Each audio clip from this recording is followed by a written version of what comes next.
আমি এতিয়া উত্তৰ কমলাবাৰী সত্ৰত আছোঁ।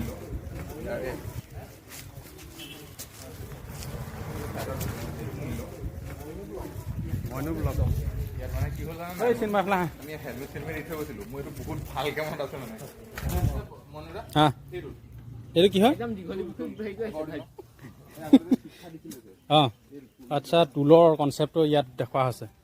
আগৰ দিনত ছাত্ৰ ছাত্ৰীয়ে কিদৰে গুৰুৰ ঘৰত থাকি শিক্ষা গ্ৰহণ কৰিবলগীয়া হৈছিলে আৰু যাক টুল বুলি কোৱা হয় সেই টুলৰ কনচেপ্টটো ইয়াত ধুনীয়াকৈ দেখুওৱা হৈছে।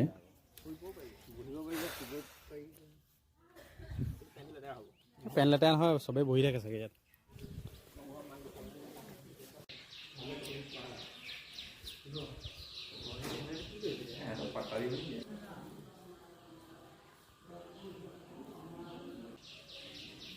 আমাৰ গোটেইকেইজন বন্ধু এইখিনিতে আছে। এইটো হীৰক, এইটো উজ্জ্বল, এইটো ৰাজীৱ, এইটো চিন্ময় গৈছেগৈ, এইটো বিজয়। আমি গৈছিলোঁ।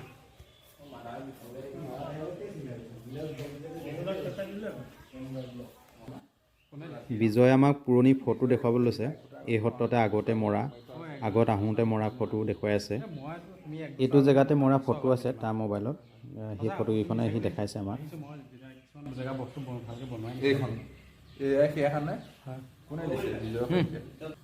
ধূপ চুপ জ্বলোৱা জেগা।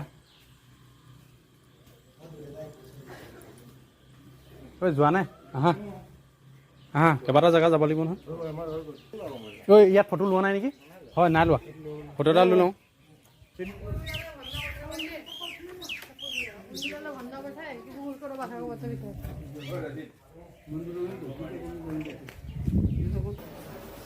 আমি ৰাতিপুৱাই অহা, একো খোৱাও নাই, চাহ অকণ খাই লওঁ বুলি বাইদেউ হোটেলতে সোমালোঁ। বাইদেউ চাহ দি আছিলে।